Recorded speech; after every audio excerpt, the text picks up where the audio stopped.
জীবন থেকে নেয়া, হয়তো আমার, না হয় আপনার। আপনি আপনার আপনজনদের জন্য সাপোর্ট দিতে দিতে একসময় দেখা যায় আপনি আপনার সন্তানের জন্য কিছুই করতে পারেন নাই। অথচ আপনার জানা দরকার, আপনার সম্পদের উপর নির্ভর করবে আপনার সন্তানরা অন্যদের কাছে কতটা আদর, সোহাগ, ভালোবাসা পাবে।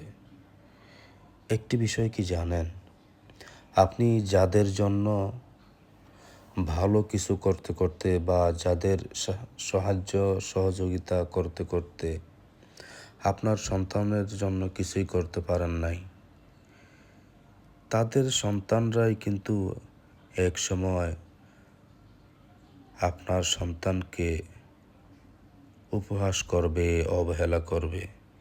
তাই সময় থাকতে অন্যদেরকে সাহায্য সহযোগিতা করবেন, সাথে সাথে আপনার সন্তানের জন্য ভালো কিছু করতে হবে, যেন আপনার সন্তানরাও অন্যদের কাছে অবহেলার পাত্র না হয়ে দাঁড়ায়।